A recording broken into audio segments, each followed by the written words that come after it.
Thank you for having me here. It's a delight to be here on this occasion, and along with my friends and colleagues. Many of you may not know that Bill Craig and I were classmates in our days at Trinity, and so although we live in Atlanta, we bump into each other in other parts of the world. So I think he's following immediately after this, and of course you've heard from several of the others. I'm going to respond to this subject not on the basis of my book. Some of you may have seen my book, the response to Sam Harris. He'd written one on the end of faith, and I responded to that book some years ago called The End of Reason. And if I were to do that, to be just I see Bill sitting right there, that you could easily pick it up and read it for yourself rather than just reiterating what I've stated to you out there. Instead, what I'd really like to do is trace for you how all of this actually came about.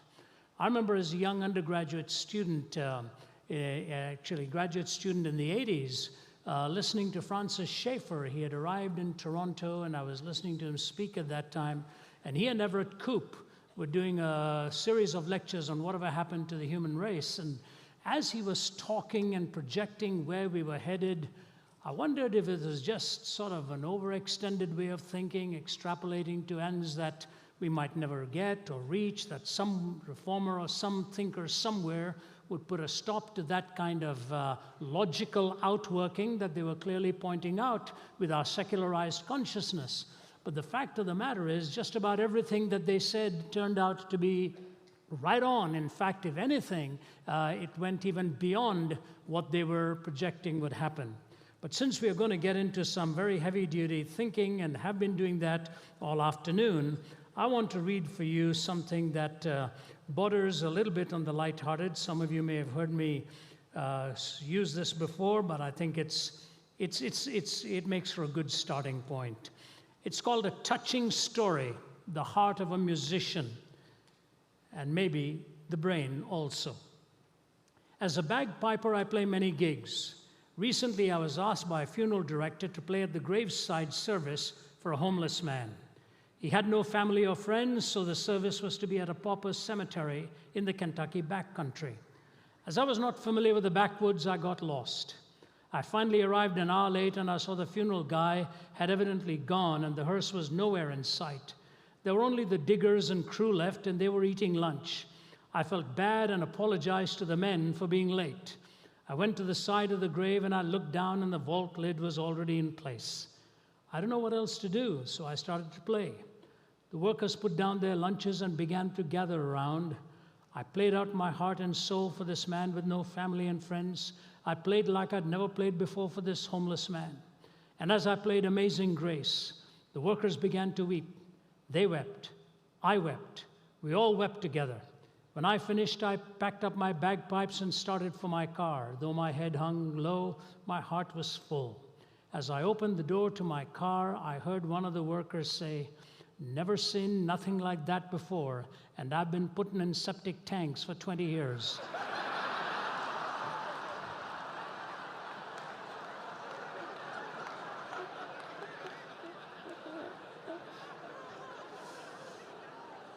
There's nothing like a deeply moving message for the wrong audience at the wrong crowd on the wrong occasion, and yet being so stirred in your emotions that you've done a wonderful job. That's what often happens in our society.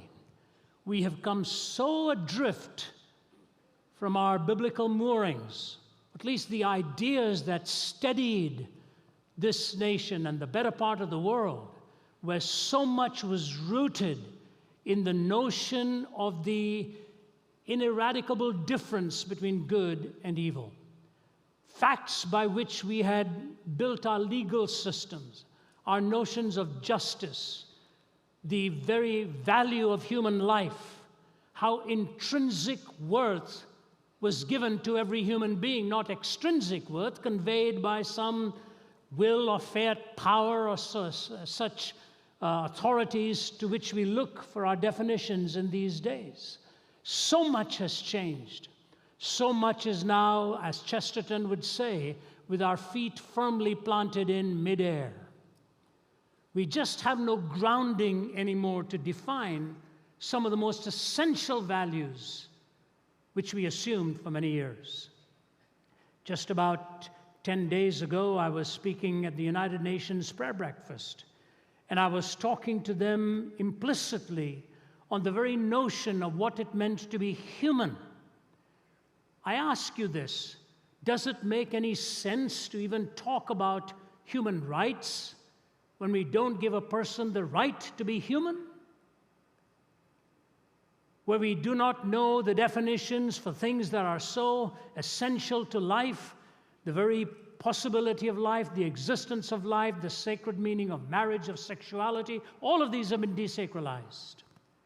And the only one now who's considered obnoxious is the one who wants to posit the sacredness of these issues. Many years ago, in the 1980s, Daniel Yankelevich in Atlantic Monthly wrote an article on the changing rules of American life. And 3 decades have gone by, and we've seen the implications of what this secular thinker had analyzed in his article. And here's what he said as a beginning definition, quoting the sociologist Daniel Bell. Listen carefully, please. He says, culture is an effort to provide a coherent set of answers to the existential questions that confront all human beings in the passage of their lives. Do you hear that? To provide a coherent set of answers to the existential questions that confront all human beings in the passage of their lives. And a genuine cultural revolution then is one that makes a decisive break from the shared meanings of the past, particularly those which relate to the deepest questions of the purpose and nature of human life. So if the goal is to find a coherent set of answers to the existential questions that confront all of us in the pursuit of our lives, and that a cultural revolution is underway when we make a decisive break from the shared meanings of the past, particularly those that relate to the purpose and nature of human life. Now, if you take that definition alone, there's enough there to try to unpack. I'm not going to try to unpack this, but this alone tells me that when you're looking for definitions or deviations, you have to go back to the original assumption of what is the purpose and the nature of human life.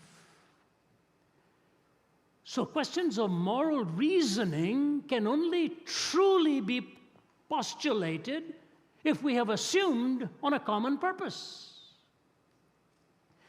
If we vary in our purpose, how are we ever going to arrive at our conclusions?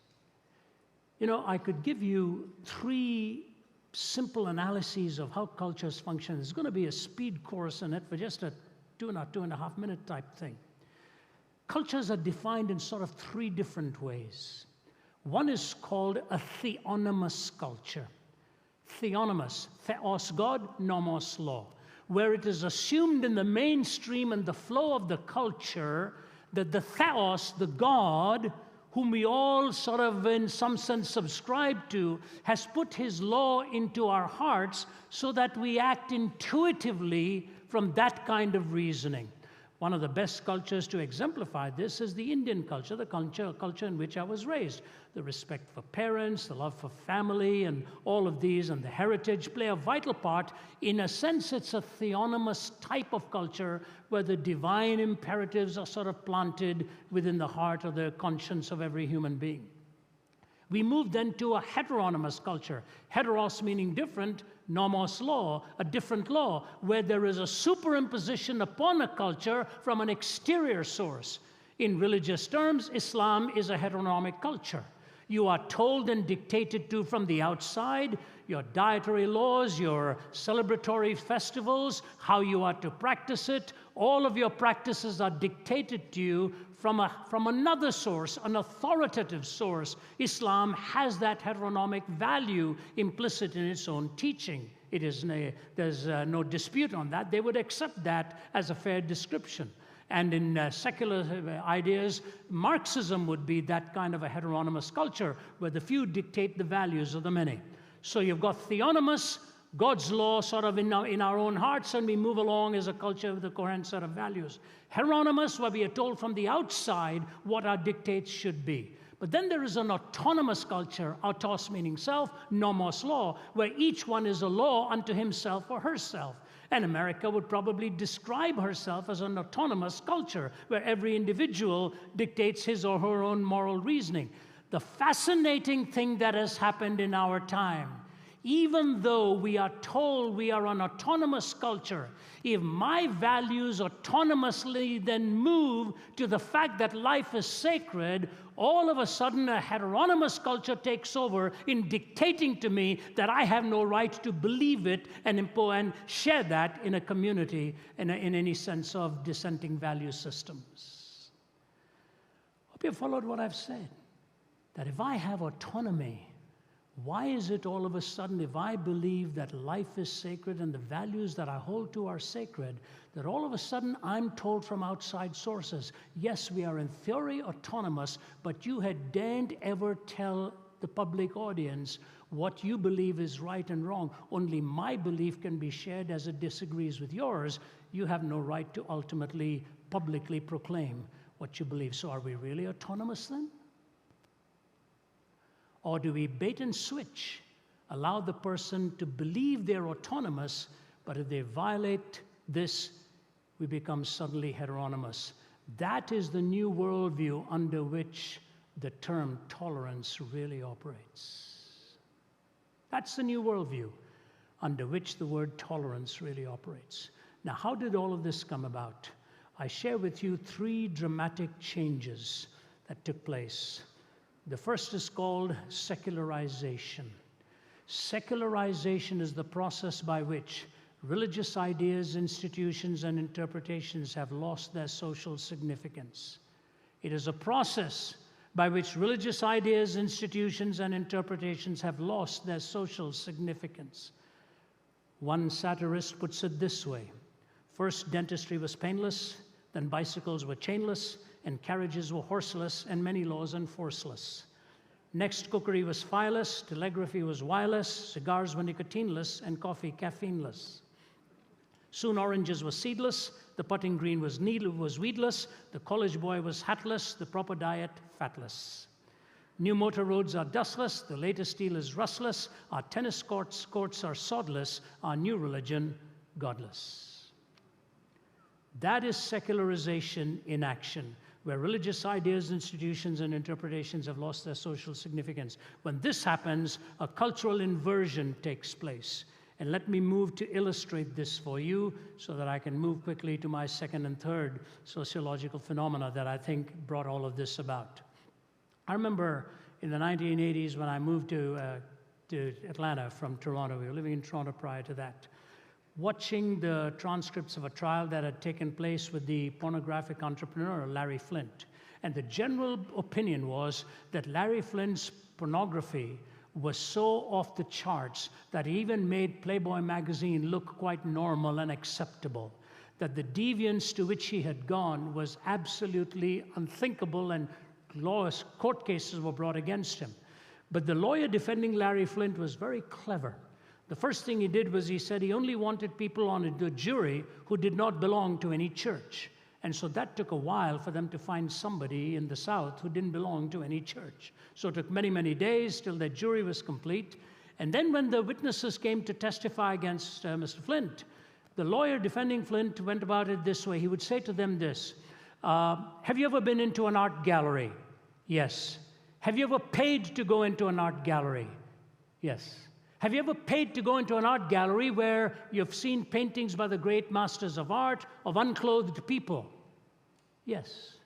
Will you please tell this jury why you call that art and paid to go in to see it, and you call my client stuff pornography? On a witness box, how do you even deal with this? You're not going to get into some philosophical argument on the way you arrive at ethical values and so on, not with a lawyer with all of his ironic stare gazing down at you like that. And I thought to myself, what would I say? What would I say to him? I suppose sitting across a coffee table, I could chat with the lawyer and I could say something like this. I'm not sure it'll make any difference to him. I would say something like this. Have you ever read the biography of Michelangelo?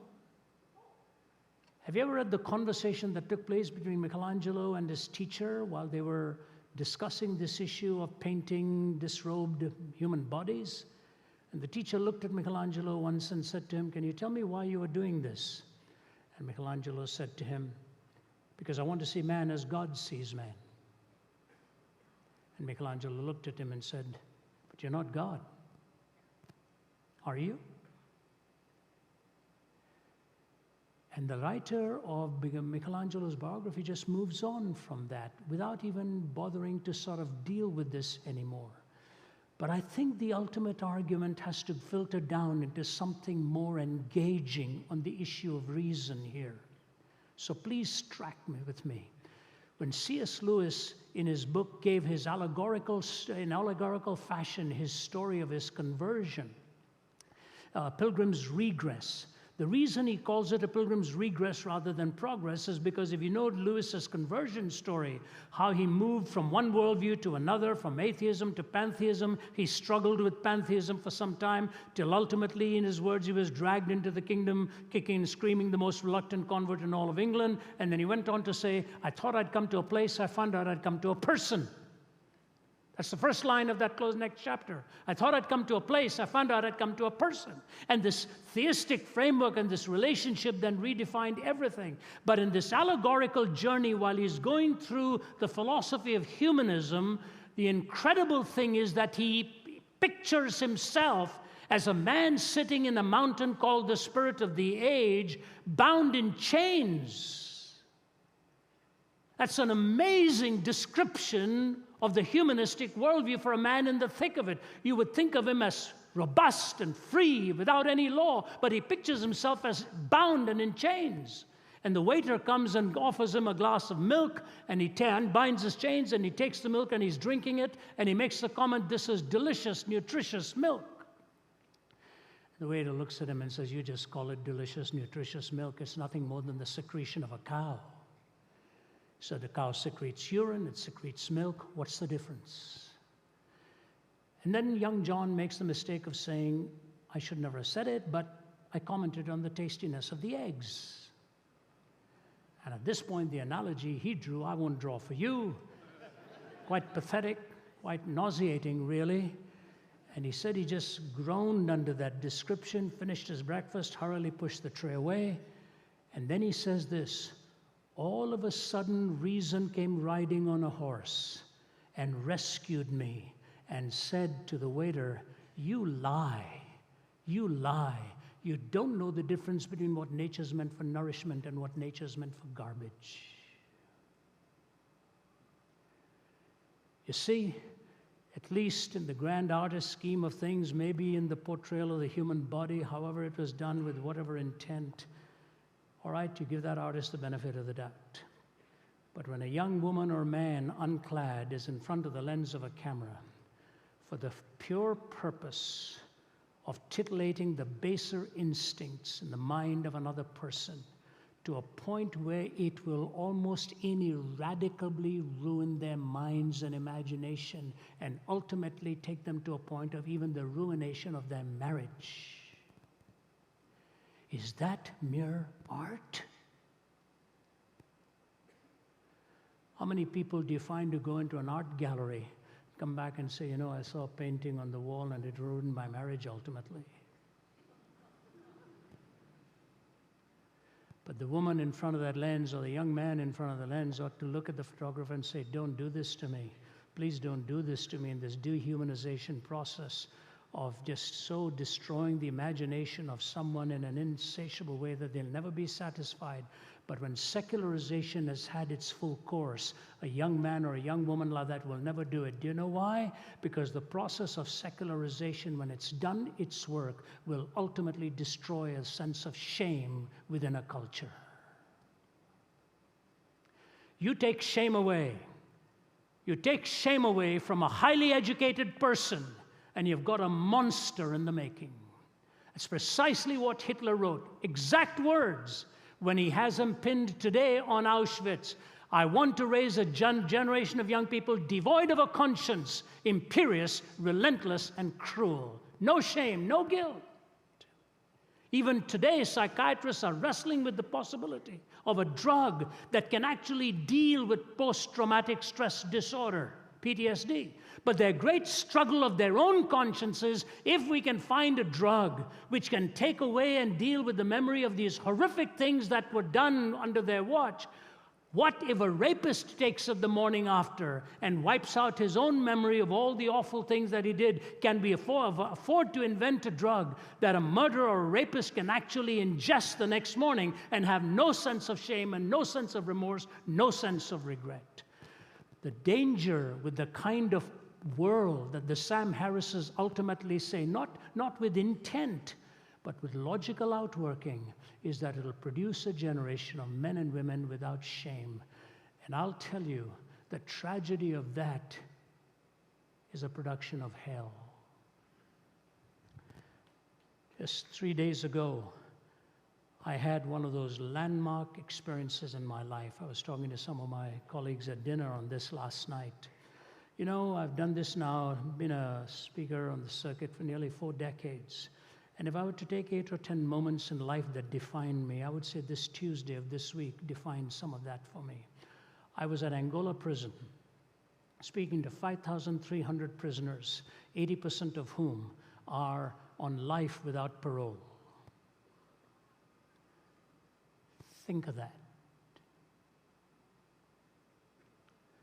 On death row, there were 45 with whom my friends and I walked past and chatted, put our hands through the bars, shook hands with them. A tiny little cot, a tiny night table, the toilet there, no doors, nothing, just the bars, and they shared televisions. I talked to one young guy there. I wouldn't name him for you, relatively young.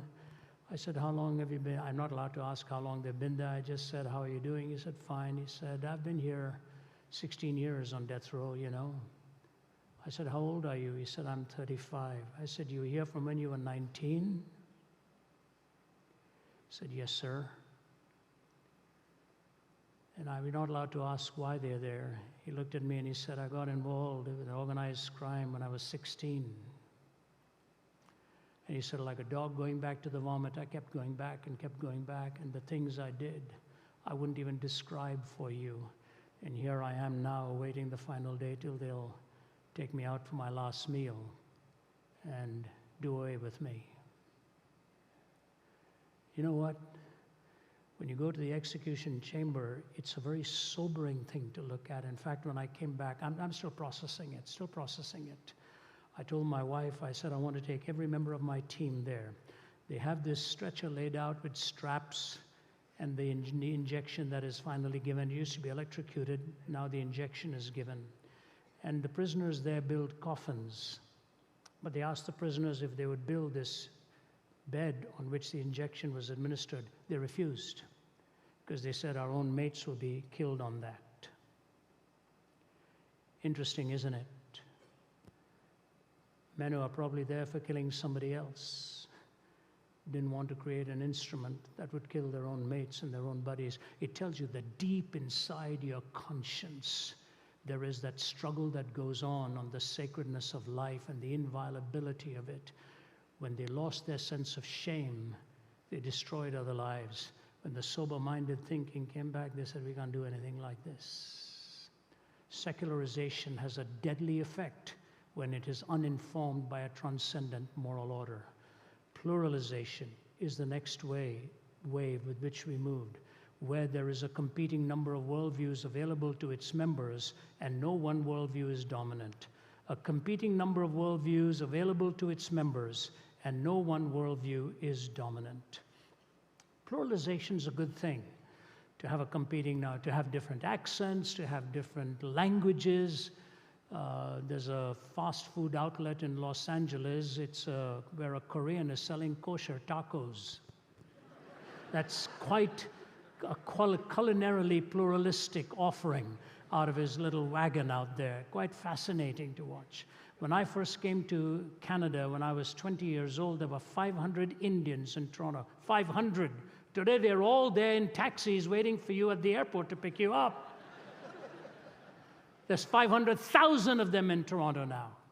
Toronto is where I'd moved to and lived for 10 years, where I met my wife and married. When I came to Toronto at that time, if I saw another Indian, you'd cross the street to say hello and say, "Chai pina, I want to go and have a cup of tea." Now, if you did that, you'd do nothing else. The demographic has changed in these cultures. Pluralism is a good thing, but if pluralism is extended to mean relativism, then it's a deadly thing. If a relativistic ethic is espoused, then you end up with the lowest common denominator. Some of you may have heard me give this illustration, but let me hasten through it as time is fleeting by. Then I'll read an application, move to my final thought here. I remember many years ago in California, speaking to a Californian audience, and a professor of philosophy, as an American, came forward and he'd said he had converted to a pantheistic worldview. He walked forward and he said to me, "I can't believe that you're actually talking all this stuff about following Jesus Christ and all of that." He said, "I tell you what, I teach philosophy nearby. I'll bring my whole class on one of these nights you're here. You speak on why you're not a Hindu, and my class will just take you apart." I said, "No, sir, I won't do that." He said, "Why not?" I said, "I've heard long ago when you throw mud at others, not only do you lose a lot of ground, you get your hands dirty in the process." He didn't think it was very funny. So I said, "Okay, let me try it another way." I said, "I tell you what I'll do. I will speak on the subject why I am a Christian, and you bring all of your class, students, and they can take me apart then." He said, "Well, I don't like that, but then I said, and implicit in what I say will be what you want me to address anyway." So he brought his students, and they sat there smugly like this. At the end of it, he came forward, and this is exactly what he said to me. "You have done the greatest damage to the pantheistic worldview I've ever heard any man ever do, and the reason is you don't understand it." That's a classic line. I said, "Let me get this straight. You are an American gentleman teaching philosophy. I am an Indian whose ancestors were Hindu priests. And I'm a Nambudri, the highest caste of the Hindu priesthood, and I'm coming here. And without even knowing me, you're telling me I don't understand what this is all about, and you do?" I said, let's do a favor. Let's go out for lunch." I pulled the great line of Josh McDowell. I said, "You pay, and I'll pray, and we'll go out and eat." So he said, "Can I bring a professor of psychology?" I wanted to ask him why, whether we were going to be analyzed or what. I said, "Yeah, but I'm going to talk to you," I said. "All your students say, hey, I'm not here to impress them. I want to talk to you. You and I talk, and he can listen on." He said, "All right." So we sit down and talk, and he begins a speech with a wrong statement. He said, "Mr. Zacharias, there are two kinds of logic." I knew right off the bat he had not studied much of logic. There's more kinds of logic than that, but you don't destroy a person right from the beginning. So he said, "Okay, there's two kinds of logic." I said, "Explain them to me." He said, "The first one is called the law of non-contradiction, either or. It's either this or that. It's the law of non-contradiction. It's a Western way of thinking." I said, "No, it is not." He said, "Yes, it is." I said, "No, it's not." He said, "Yes, it is." Yeah, I said, "No, it's not." He said, "Who are you to tell me no, it's not? It is the Western way of thinking." I said, "All right, move on." He said, "The next is the dialectical system of thinking. It's not either this or that. It's both this and that. It's the Eastern way of thinking." I said, "No, it isn't." He said, "Yes, it is." I said, "No, it's not." He said, "Yes, it is." Finally, I said, "Move on." He said, "You see, when you were talking about either this way to truth or that way, you were thinking as an East, you were thinking as a Westerner. You should really have been thinking as an Easterner. So if you're thought as an Easterner, when you see a contradiction, it wouldn't bother you. You're becoming too Western. You're seeing this either-or stuff. And when you see a contradiction, you see, stop there. Don't stop there. Just think like an Easterner and accept both of these." And he went on and on. I said, "I have a question for you. You're telling me the two kinds of logic." Yes. "There's either the either-or system of logic or there's the both-and system of logic." He said, "Yes. And my problem is that I'm thinking actually as a Westerner either-or. Well, I should be thinking as an Easterner both-and." He said, "That's right."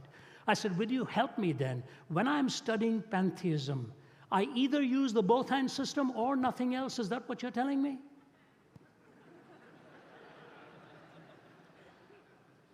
That I either use the both-and system of logic or nothing else? Is that what you're telling me? The psychologist looked at him and said, "I think we should go now." And let me quote to you what he said. The either or does seem to emerge, doesn't it? I said, I got news for you, sir. Even in India, you look both ways before you cross the street. It is either the bus or me, not both of us. You know what he has done? He has mixed up the popular expression of a worldview and forgotten the original protagonists of those worldview. If Gautama Buddha were both and, why did he reject the Vedas? Why did he reject the caste system? Why did he found Buddhism? He was born a Hindu. Shankara, the main seminal thinker of monism in Eastern philosophy, determinedly he was an either-or thinker.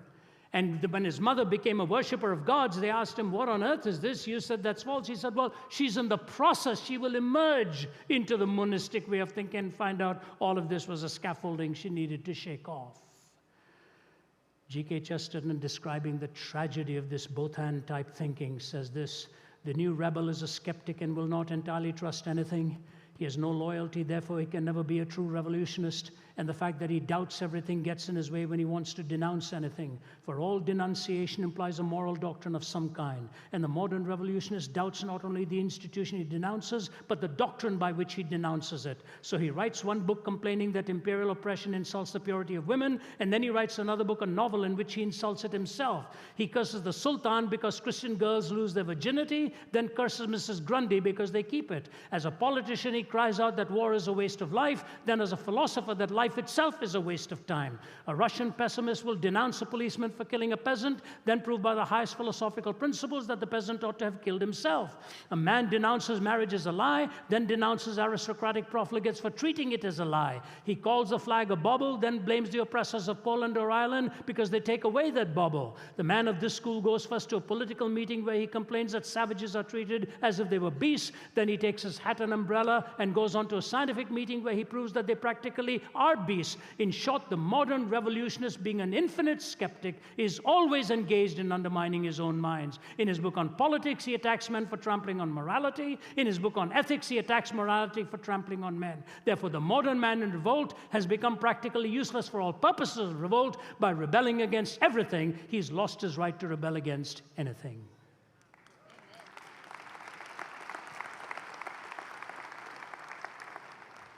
The rock musician says, cat's foot, iron claw.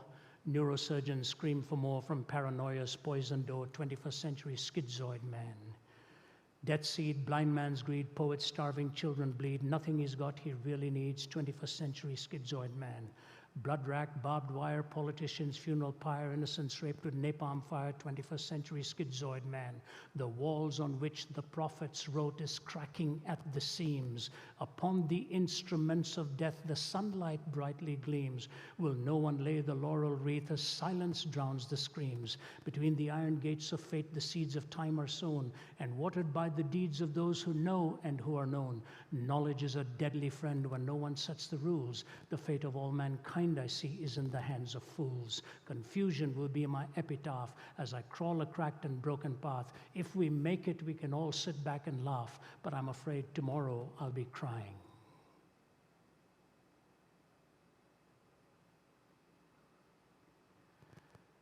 The death of reason. The end of reason. When relativism is absolutized to a point where you become the self-referencing point of all moral reasoning. Ladies and gentlemen, secularization leads you to no sense of shame. In the 60s, we began to see this encroaching into our culture. Pluralization, on the heels of all of that in the academy, the law of non-contradiction was assaulted.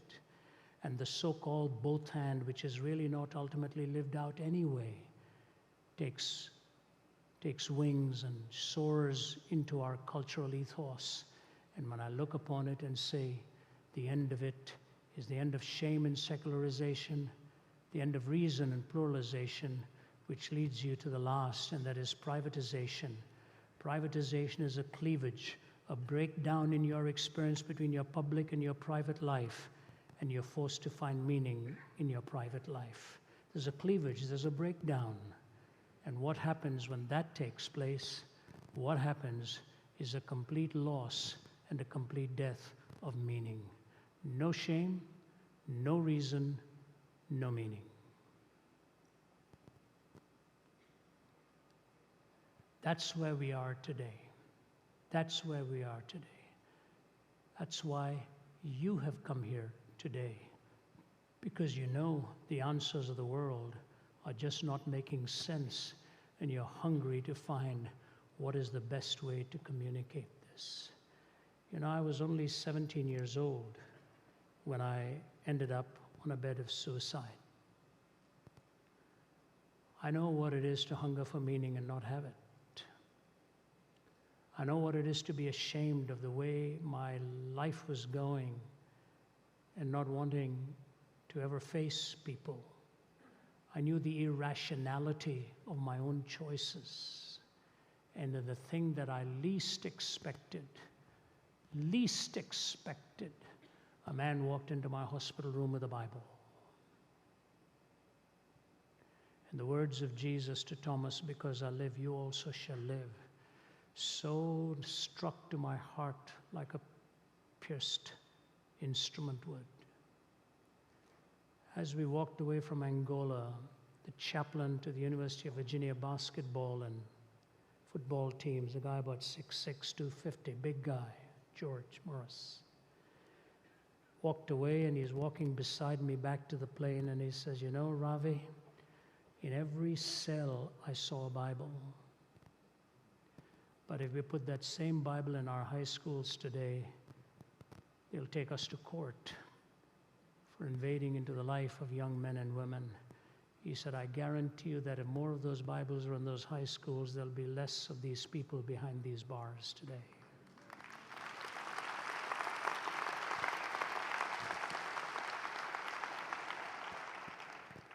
I want to leave you with two thoughts. Daniel Yankelevich ended his article with this after he surveyed several individuals and couples. "If you feel it is imperative to fill all your needs and these needs are contradictory or in conflict with those of others or simply unfillable, then frustration inevitably follows. To Abby and to Mark, whom I interviewed as well, self-fulfillment meant having a career and marriage and children and sexual freedom and autonomy and being liberal and having money and choosing nonconformity and insisting on social justice and enjoying city life and country living and simplicity and graciousness and reading and good friends and on and on. The individual is not truly fulfilled by becoming ever more autonomous. Indeed, to move too far in this direction is to risk psychosis, the ultimate form of autonomy." He said, "The injunction that to find oneself, one must lose oneself contains a truth any seeker of self-fulfillment needs to grasp. The injunction that to find oneself, one must lose oneself contains a truth any seeker of self-fulfillment needs to grasp." About 3 or 4 years ago, I was in Syria. And when I arrived in Syria, the intelligence officers always call me. The chief of intelligence asked if he could see me and talk to me first, and invited me there, welcomed me there. He said, "Please don't get into any politics here." I said, "I won't, sir." And then after we were finished, I was taken to see Sheikh Hussein, who's the leading Shiite cleric in Syria. We dialogued for 3 hours in front of an audience.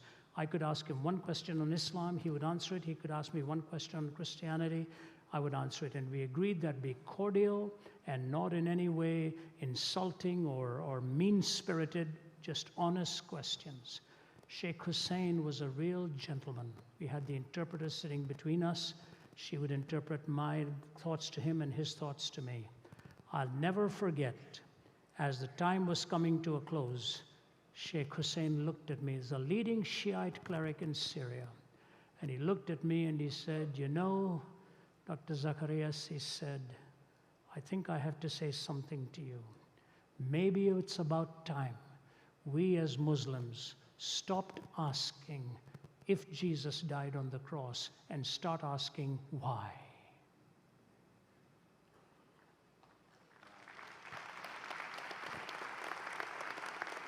I said, Sheikh Hussein, do I have your permission to quote you, sir?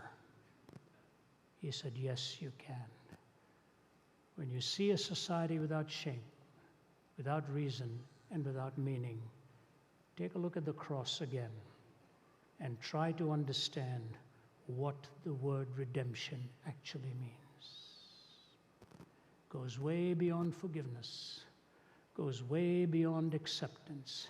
It goes to the point of revaluing, redeeming you, and giving you that fresh sense of worth and value as God intends to have in his relationship with you.